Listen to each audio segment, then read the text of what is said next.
This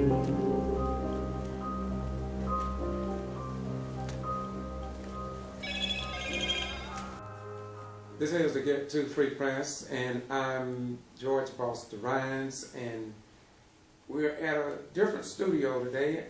I'm with the individual that has created much controversy, but a lot of people appreciate the smoke, the fire, the rain, and the hailstorm that he brings. And we're talking about no other person than Bobby worthy of justice. But he also has something else he want to talk about because of the uniform you're wearing. Go ahead, introduce yourself, my brother. Bobby Worthy, I'm the Minister of Law and Justice for the New Black Panther Party for self-defense. And you called me here to Waycross because there was something that you wanted to do concerning the death or murder case of Tony Green in KINGSLAND, Georgia. So you want to walk us through what happened? Mainly, you filed some paperwork, but before that, you went to.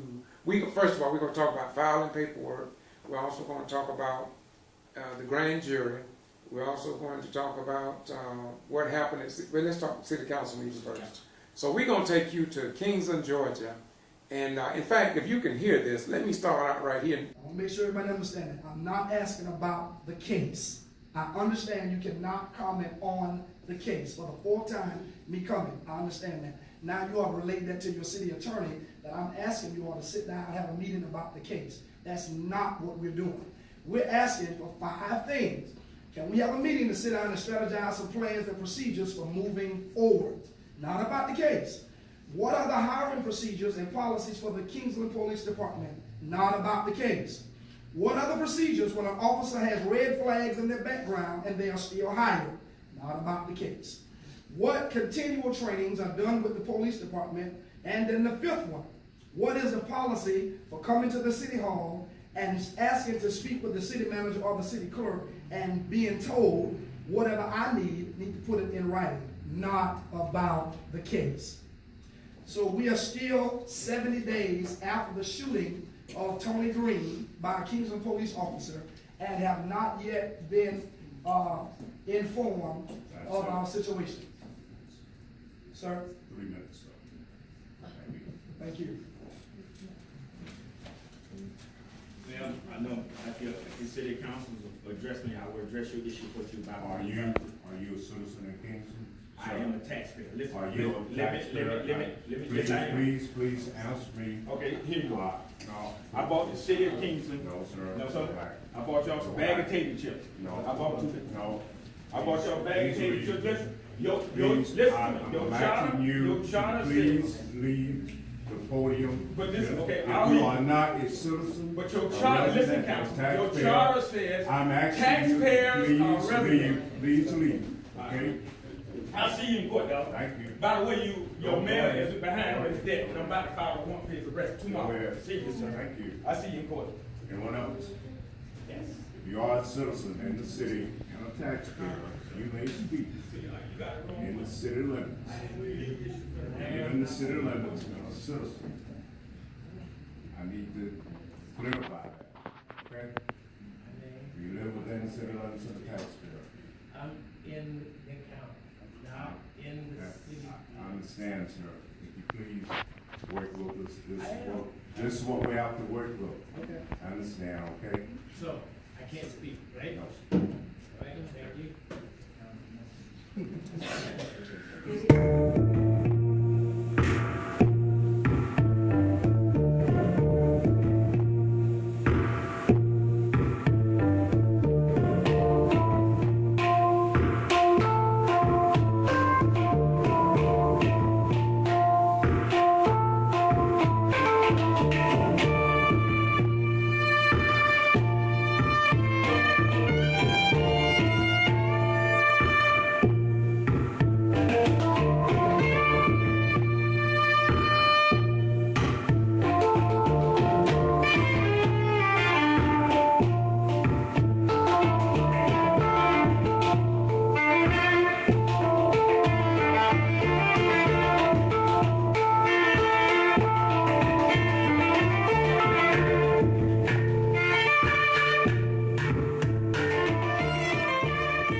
before the mayor and council, and why did you address the mayor and council? And in answering that question, why do you think he told you that if you was not a citizen living in the city limits, you could not speak at the council meeting? My opinion is that the mayor's arrogance has superseded his actions. That is leading his actions rather way, because he wouldn't even let me explain the why I was there, and to even explain that I may be able to offer you out of your own charter that I have a right to address this council if you give me the opportunity to speak. He wouldn't even give me an opportunity. Why did you first even address the council? What was the issue that you want to talk about? Well, the issues was the Tony Green, police shooting, unarmed Tony Green, killing him, Zachariah Presley, former Kingsland police officer Zachariah Presley, shot and killed unarmed Tony Green 9 times. And as I watched this go on and on, I watched the city council just not responding to the citizens, and I do understand their point. I mean, don't get me wrong, I do understand that this is an investigation, an ongoing investigation, and there's certain things that they can't say, and it's really out of their hand anyway, because they fired him, and they did get rid of the police officer. They fired him and they terminated him. But as a public official, they owe a duty to the people that entrusted them and empowered them, elected them. They do owe a duty to give them some kind of exclamation statement or something. And Pastor Knight stated before the mayor and council, as we all sat and watched in shock and awe, that 70 days has passed and no elected official have answered their questions. And the mayor, which is a black mayor by the way, also asked them to put his concerns in writing. And he did that, and they still haven't responded to him and all, as if though they are trying to ignore him. So this is what led you to the council meeting, right? Yes. Okay, so now take it off from there and tell us what you brought to the council and what were you trying to do and what did you inform the mayor that you was going to do? Okay. Well, what I did was I researched their charter, their city ordinance, their rules and regulations on addressing the council. And I found out in addressing the council, the way their charter was worded, that it said that I become, that if I can address the council if I'm a taxpayer or resident. But what they don't realize, it does not define the power, it does not define residents. I mean, it does not define taxpayer. So I bought 5 bags of tater chips, 5 bags of tater chips and 5 sodas to present the council to allow them to let me talk, because at that point I became a taxpayer when I purchased merchandise within the city limits. And he would not even let me explain that. And not even to that, I am the legal counsel for the New Black Panther Party of self-defense.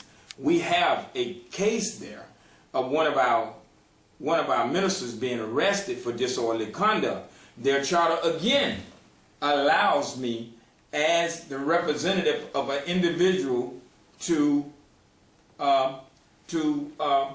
address the council. But the mayor ignorance, and it's understood, and don't get me wrong, it's understood because I know he's frustrated and all, but the thing is, as a public official, he's entrusted with the duty to inform the citizens of everything that's going on.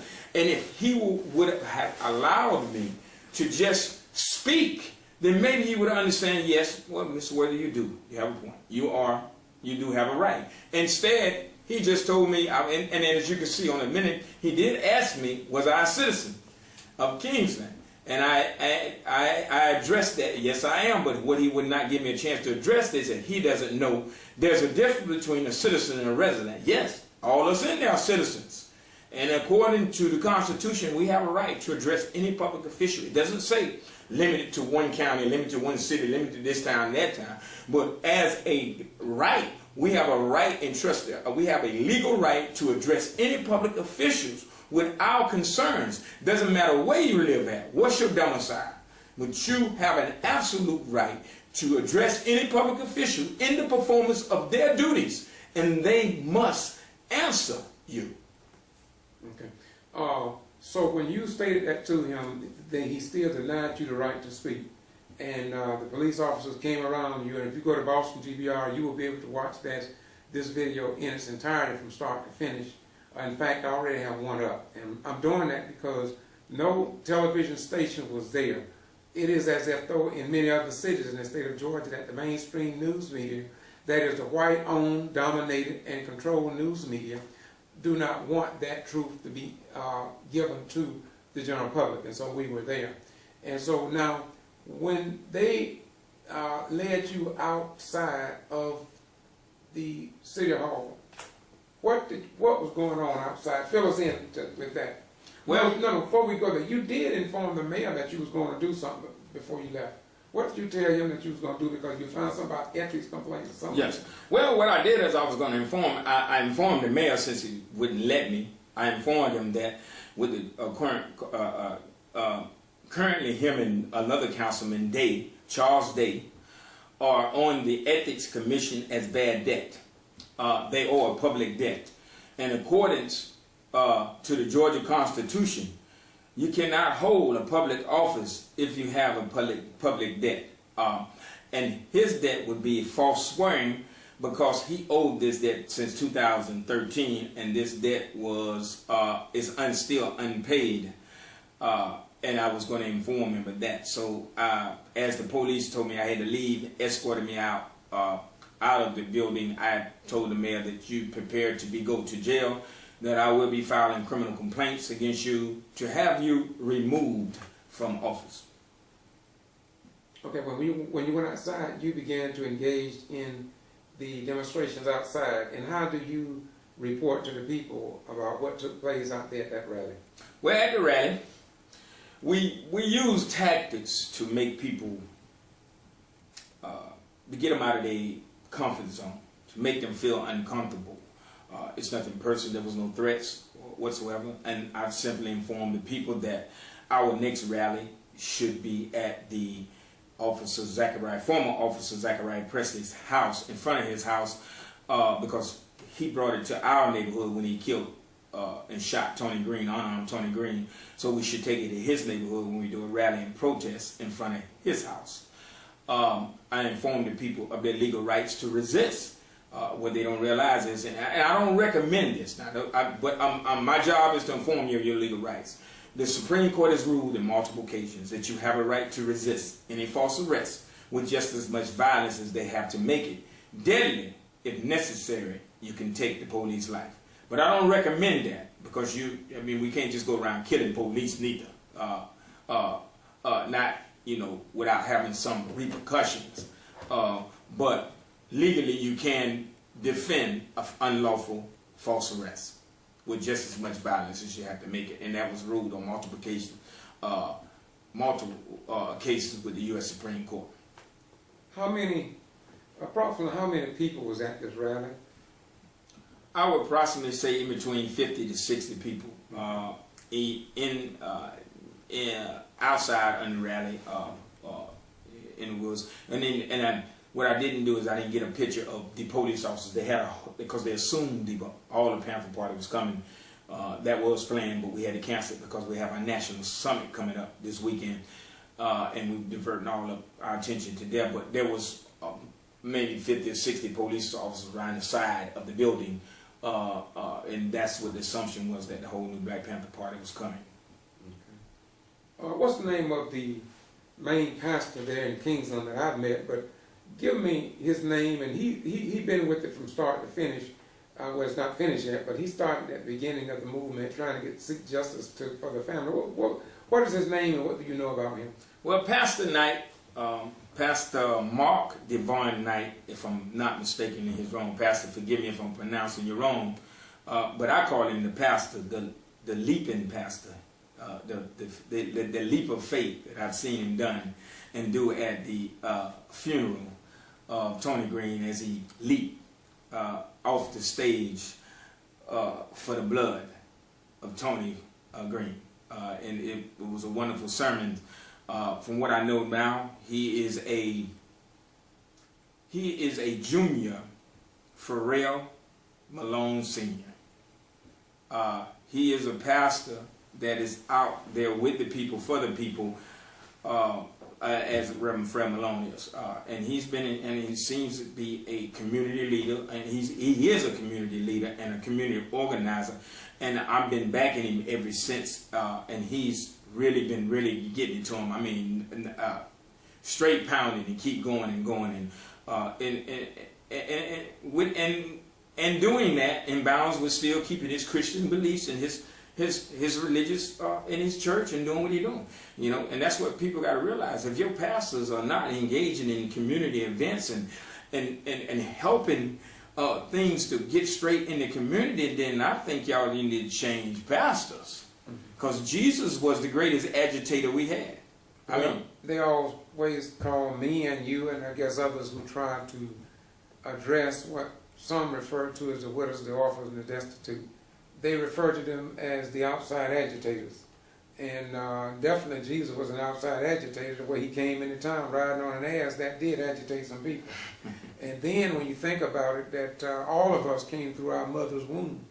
But before we got in this world, either a midwife or a doctor was standing there, and they definitely was an outside agitator to that baby inside that womb. And I'm sure that the baby appreciated that outside agitator to help them come into this world, so they would not die before they reached here. So we'll leave that as it is. We understand when they use that type of language. We understand what it means. So when you left the city council meeting, what happened then? well, when I left the city council meeting, I was joined by the rest of the protesters, and I just informed them, you know, doing the chants and informing the people their rights, and I'm not, you know, even talked about some people, talked about people in a bad way, but not in a bad way, but a good way, to learn them that this type of behavior is not going to tolerate it no more. The arrogance that I seen in the mayor's face is what he doesn't realize is, and not to mention, and I'm gonna tell you something that I got a call today, and you're gonna be shocked about this one. And I'm gonna mention it after I talk about these mayors and the mayors. The mayors of this country around the city, I got to realize that, especially the ones that standing up for justice, that they always, like Mary Rand Rubaloo, they always coming after trying to come at the city commissioner Livy Coley Pierce, and where they always coming after illegally because they standing up for what they believe in the rights of their people and other people, even as you said, the white right people. These people are standing up for rights of people, period. But when you get a mayor that seems to think that he runs the city council, and the city council seems to let him, then this is the message I get to the mayor of Kingsland. You are not the boss. You are just like any other organization, presidents like the NAACP. You are a spokesman for the branch. You are a spokesman for the city of Kingsland. That is the extent of your power. The power comes from the city council. They are technically your boss. But I don't understand what is going on in Kingsland. They're letting the mayor run this like he Donald Trump, but dark skinned. And it's going to stop. The arrogance that I seen in his face, I'm not going to tolerate it, because I'm the one that is about true justice. People can say whatever they want about me. Anything you can say with them, but one thing you can say about Bobby Worthy ain't no coward. Never have been. But I will put this paper, and I will stand toe-to-toe with the devil if I have to, about injustice. And the mayor was told that this paperwork was coming. It is here. Okay, Robert, so you left there and you went over to the Camden County Courthouse, and you asked me to journey with you. When I reached the entranceway of the courthouse, they denied us access with the cameras, although we believe that we do have a right to film in there, but let's leave that to the side. But so when you went in, what was your goal, and at least tell us about the paperwork that you filed, what's the purpose of it, and then we'll come back and something else you want to talk, we'll talk about that last, what you later told you after you filed it and got a date stamp and everything. Well, first of all, it was I went and took a warrant out, what they call a pre-application warrant out against the chief of police for the false arrest of Minister Mikhail Muhammad. at a peaceful assembly of protest. I also took a warrant out on Judge J. Alexandra Atwood, Chief Magistrate of Glenn County, and another filed a petition with the grand jury to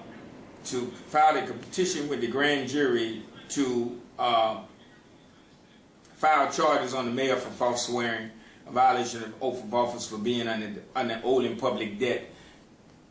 Your charter, listen, counsel, your charter says I'm asking taxpayers you, are please residents. leave, please leave, okay? I'll see you in court, dog. Thank you. By the way, your Go mayor ahead. is behind on his debt, and I'm about to file a warrant for his arrest Go tomorrow. ahead. See you, sir. Thank you. I'll see you in court. Anyone else? Continue, my beautiful brother, where you left off now, please. All right. Well, what was the first warrant I filed against pre-warrant application. By the way, that would be transferred to the Superior Court. Let me back up for a little while. Let me explain to y'all what we went through.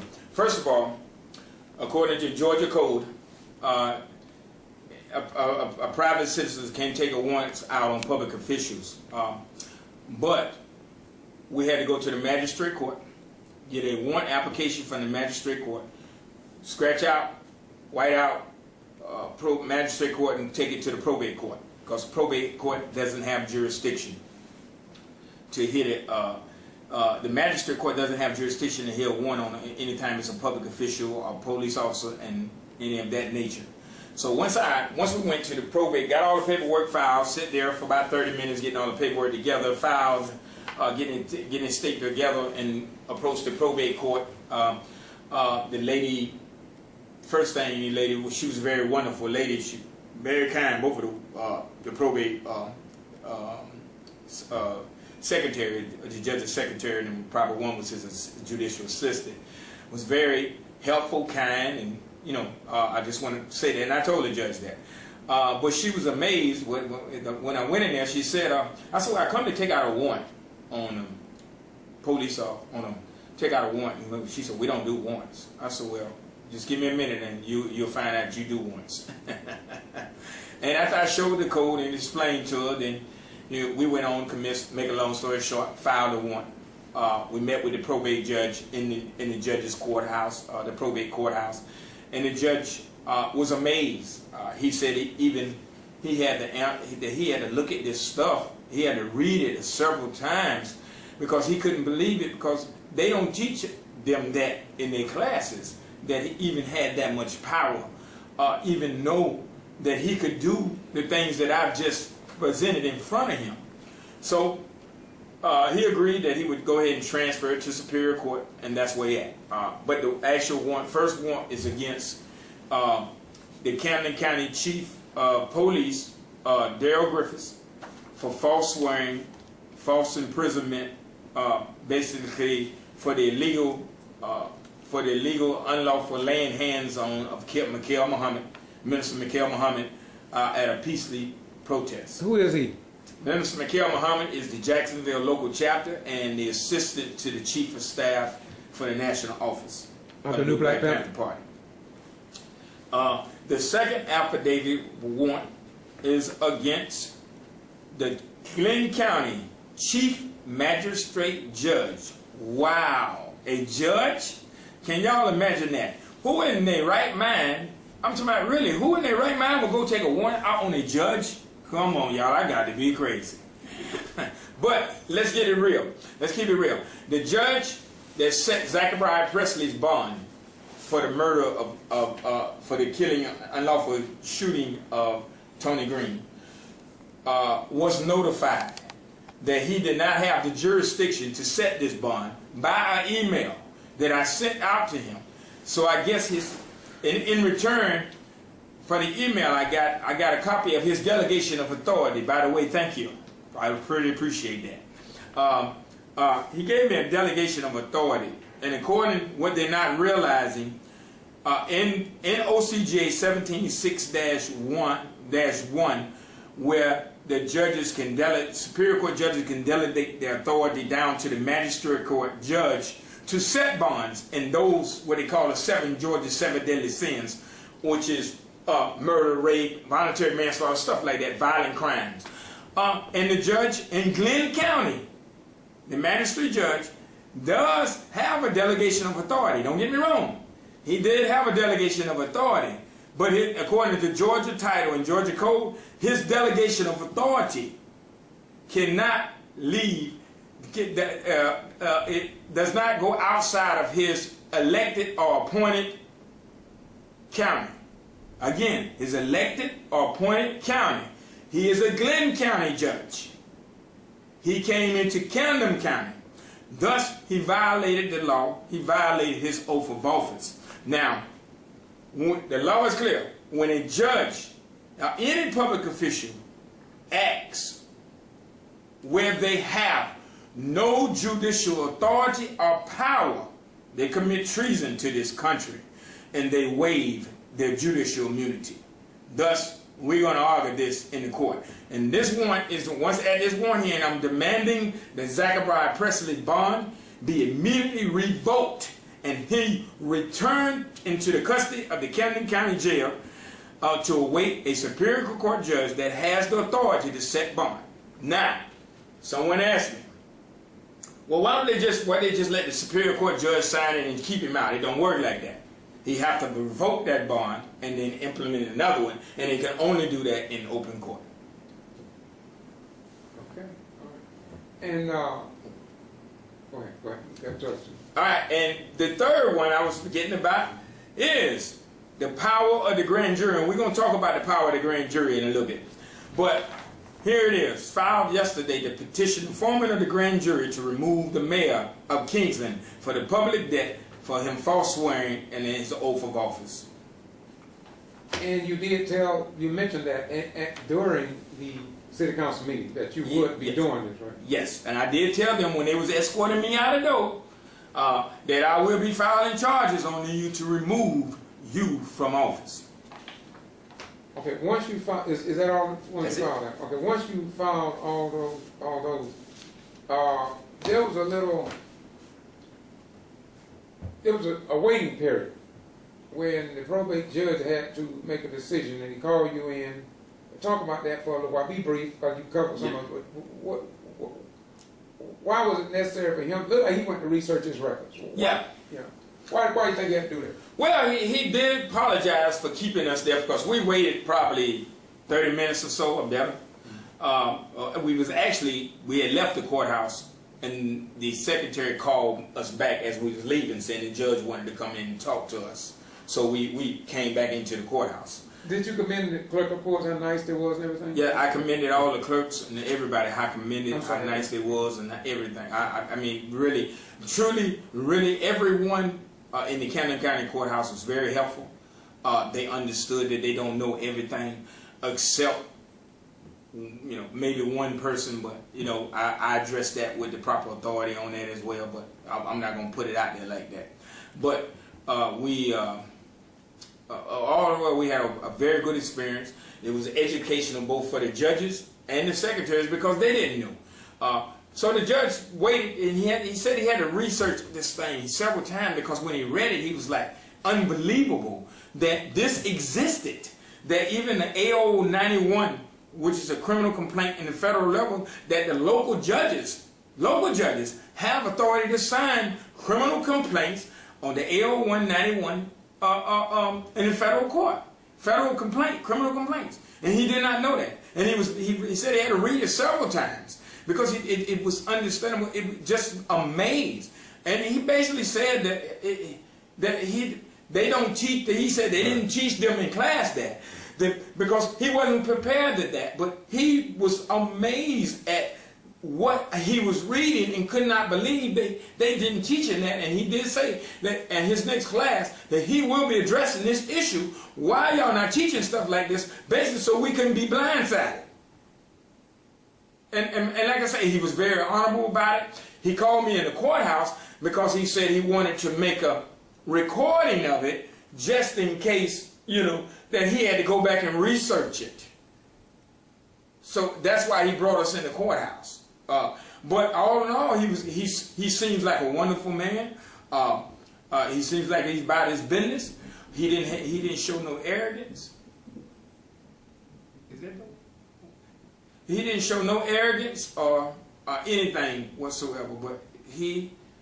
Okay, all right, okay. And then after you left there, what was your next step? You went back somewhere and met someone. Yes. And then the pastor had a meeting. So tell us about all of that. Okay. Well, we left there, and I went and spoke with the sheriff. The sheriff of Candem County, G.B.R. I went and had a sit-down meeting, asked to speak with him, because we had a Facebook posting that went out. And he said some stuff, and I said some stuff. It wasn't nothing bad or nothing. We were just talking about the economic boycott and all that there.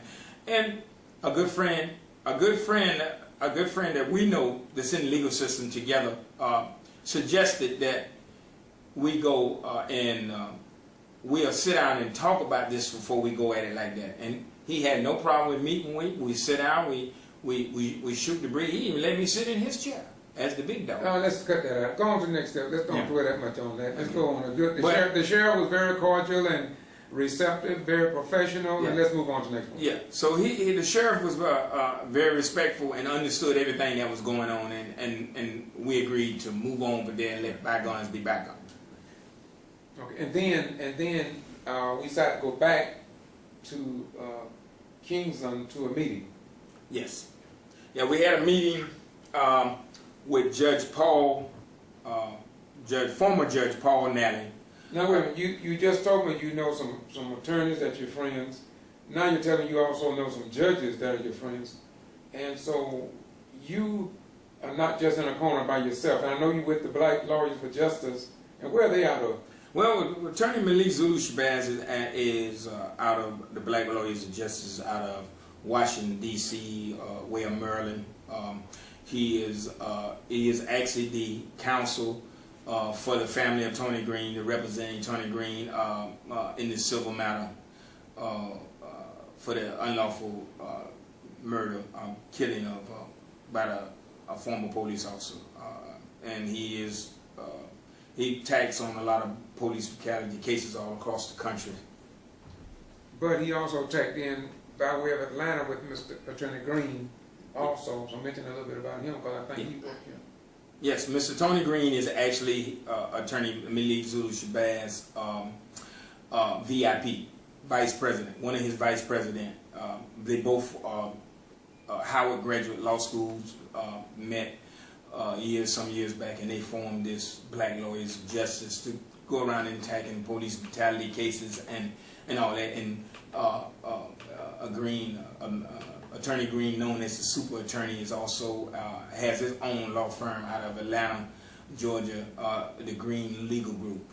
And they have come together and brought their legal knowledge and minds together to form the Black Lawyers of Justice to travel all over the country attacking these different police brutality cases. Okay, so now let's walk inside of this meeting and with the pastor, and let's try not to get with the judge right now. What was the content or beef of Pastor Knight's meeting the other night? What was the beef, just short form? What did he cover in terms of giving a direction of which way they need to go? He had other community leaders there too, I understand. Yes. He had several other community leaders there that was with him, and his overall was his next step to approach the city council to answer their questions that they put in writing as directed by the city council and the mayor. And the next step of what they're going to do. I don't want to elaborate because I don't know if you want me to put it out there, but they definitely are making plans for the next step for the city council meeting to move forward. Okay. Now, I know you can't speak that much on this, but I will throw it out and see if we can discuss a little bit about it, because although something came out that meeting which we can't discuss here now, but we had heard even before this meeting that there were some problems in the grand jury setting. Yes. We had heard that, I guess we can mention this, we had heard that the foreman, of course he was black, and I'm sure he was qualified to be the foreman of it. And there were some problems up in there. And so right now, it seems like that was, am I correct in that grand jury may not be, from what I heard on the street, is no longer alive. They wait to the next grand jury, from Yes. what I heard. They suspended the grand jury. Yeah, they for now. suspended it. Yeah. And we know why. We ain't gonna get into that here, Yes. I guess, you know. But you will agree that based on the phone call that we got, that there's some serious problems with the grand jury. There are some serious problems with the grand jury in Candem County, and maybe possibly all over the country, all over the state of Georgia, I can say, but probably over the country as well. But this is what you got to realize about the grand jury. The grand jury, according to the Georgia Constitution, has absolute authority. Understand that if you ever pick for the grand jury, the grand jury foreman, whatever, you have the right to tell the judge, the prosecutor, I need you to go take lunch. We got this. They are not your boss. You are their boss. You can issue an indictment against them. You can issue an investigation of them. You can bring in your own team of investigators outside the prosecutor. You can replace the prosecutor. You can upgrade the charges. You can downgrade the charges. You can illegally indict anyone you have supporting documented evidence on. Stop letting these people tell you, the prosecutors and the judges tell you what to do as the grand jurors. You are the grand jurors. You tell the prosecutor and the judge what to do. It's not that way. Just read it in the Constitution. And if anybody need a class on it, then please get a hold of me. I'm sure I can have the former Judge Paul Nally come and visit you and instruct you on your grand jury. Listen to me. For the prosecutor, the judge, or any other public official to try to intimidate a grand jury member, foreman, assistant foreman, is obstruction of justice and malfeasance. It is a serious violation that should be immediately brought to the U.S. Attorney's Office and the Governor's Office to immediately have charges brought against the prosecutor and the judge. True or false? This is directed from OCGA 15-12-71, duties of the jury. It goes down here and says the grand jury is pretty powerful. But read number 1 for our watchers. Read that for us. We already knew that they could inspect the jail. Yeah, but this thing go down here to who else can read that? The grand jury has the power at least once in every 3 calendar years to inspect and examine the office and operations of the clerk of superior court, the judges, the probate court, the magistrate court, the treasury, the county. Basically, the grand jury can investigate the prosecutor's office, the DA's office. That is the power of the grand jury. But they don't inform you of that. They tell you, well, you got to do this. Their job is to inform you, as when you're picked at the grand jury, of their job is to inform you of all your rights, not what they believe in, and instruct you in how.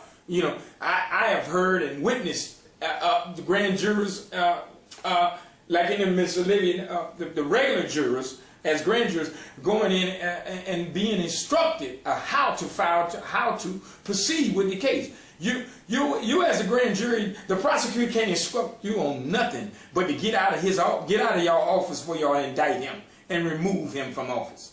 Now, let's say that the grand jury foreman or the grand jury members can be removed in 1 or maybe 2 ways, and that is they have been involved in a criminal act or been charged in a criminal act. And even within, they have to bring it back before the other grand jurors to decide. The judge, the prosecutor don't decide that. The jurors do. Understand this, the grand jury, y'all need to understand the power that y'all have. Y'all need to understand that your power supersedes that of the prosecutor and the judge. And in your term of grand jurors, the grand jury right now, if they say, okay, well, y'all arresting until we gonna just wait till the next grand jury, no.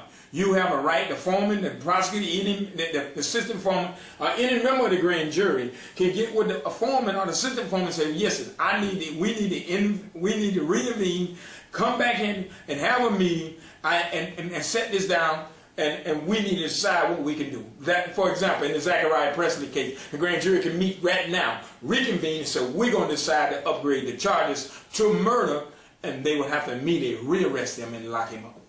I was surprised about what I heard last night at this meeting. We spent 2 days over in Kingsland, by the way, as well, and we don't get paid for what we do, but we was over there for 2 days, and there was something else came about the charges, the original charges. And all I'm going to say about that is that stay tuned.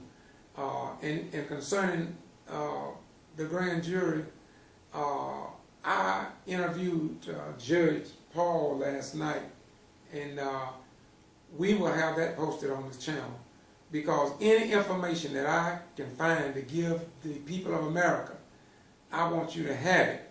One reason that they are doing us, and I say us, the American people, more so black people, the way that they are doing us is because we don't know the law. And we who know the law will not have meetings or will not volunteer our services and our knowledge to community leaders to educate the people. And therefore, this is one of our major problems. It's like that we got good attorneys, and they need money to take care of their families. We understand that. But we are living in a war zone today as black men, women, and children. And somewhere we got to learn how to love each other, respect each other, and willing to stand up beyond our individual denominations. Some of you are probably asking today, Brother Ryan, why are you with a Black Panther? Don't you know they're going to label you? Well, hell, according to my grandmother, I was labeled before I was born. So what difference does it make now? I remember back in the 70s when I went into the armed forces, and they made us, or told us, to hate Minister Farrakhan, the Nation of Islam, Elijah Muhammad, and etc., etc. My eyes and my ears and my mind was too tiny to comprehend their messages. But you can believe that I understand it today. I don't want to dominate. So, brother, where are you at today, and what are you and the great judge got planned for the future? And we getting ready to close this out, but What we got planned for the future is a massive movement to inform people that normal citizens like you and I that are picked for the grand jury. So the prosecutor and all of them won't be on the heads up to basically let you know that no, it don't work like that. We got this. To let the people know the power of the grand jury and the power of the Georgia Constitution under the common law practice that Georgia has adopted. Brother Worthy, maybe there's a great possibility that certain people in the clique and among the slicks, now I'm not saying this is true, I'm just giving you my opinion, and I do have one. There is a great possibility that somebody know the power of grand jury members and jurors, and therefore a lot of black people. I've been in and around Valdosta since 1974. I was stationed there, did 2 tours of duty there, and I returned there in '89 and bought a home there, and I'm still there. I have never even been considered to be on the grand jury, and only subpoenaed twice to be on the jury. And I got a lot of friends. I've never had a felony in my life, but I don't understand. I know some people have been on the grand jury 4 times. So it's something that we also need to look into, and that is how they select the members of the grand jury or the jurors for the grand jury. So anything else? With that said, y'all, I want to just add this to it. We can protest and rally all day long about the brutality of police killing us and killing them, but we also need to start getting ourselves together and stop the black on black crime. You're killing your brother with malice in your heart. You'll take your sister, your beautiful queen, and call her bitches and hoes, excuse my language. But when the police run up at you, you actually bitch up. I mean, but let's be real. We got to stop the violence in our neighborhoods so we can stop them from killing us. Well, if we killing each other and then they killing each other, they saying, well, they basically saying, well, they killing each other. They don't mind if we kill them too. We got to stop the black on black crime, and you got to be educated at the house. Stop buying your children all these toy guns. Stop buying your kids. I went at a pool, and I talk to my sons about this all the time. I went to a swimming pool, and kids are out, they got water guns. Pow, pow, pow, pow, pow. But yet the police killing your kids for having toy guns. Stop buying them toy guns. Stop buying them any toys. There's 1,000 toys at the store, and you choose to go buy toys that promote violence. That's how it's going to stop at the house. Black power. And I want to close by saying this is the Get To Free Press News, and we report what others ignore. And I had no idea. Some people think that I love doing this. I do not. Wait, hold on. Let me switch this out. Let's see if you all can hear this. I hope I got it in the right place. Let's see.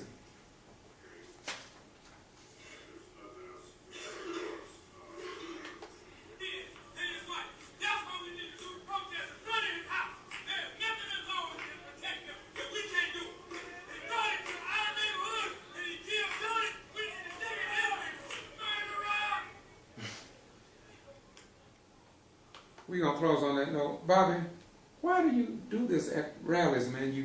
You get the crowd all hyped up. I noticed when you came to Valdosta with the KJ case, I saw you in Waycross, Georgia, and you've been up north, and you seem to always say what needs to be said. It may not be popular, but at the end of the day, people say that man sure know how to rally the crowd.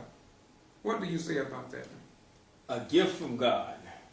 This is my high. Listen, people, understand this here. I tell people all the time, this is my high. This is my crack cocaine.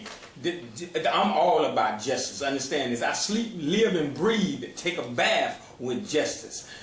This is my high. And when I'm at a rally or a protest, hey, it's God's gift. I just go with the go, and it just come to me, and keeping the crowd hype and keeping them moving. That's what it's all about. And bring awareness and attention. Black power, and God power, and I hope to have some power. But when we post this video, when I post this video, this is live feed also. But when I post mine, I'm sure that certain people are going to criticize and condemn you. They're going to criticize and condemn me. And I just want the people that choose to do that, as you post, because I don't block. I don't have to allow that on my YouTube channel. But if you notice, I never block it because I want to hear from you. Yeah, I do. I know you hear people say all the time, say, sticks and stones might break my bone, but words will never hurt me, or something to that effect. And some people say, well, I don't care what they say about me. Well, I care about what you say about me, good, bad, or indifferent. So post it. I really don't care. If you remember, Jesus was not overly concerned about what they said. But you can't say he didn't care, because somewhere I read, he asked John what they say about me or who they say I am. So that's all I want. I want to know who you all think I am, because I already know who I am and whose I am and whose mission I'm on. Peace be unto you.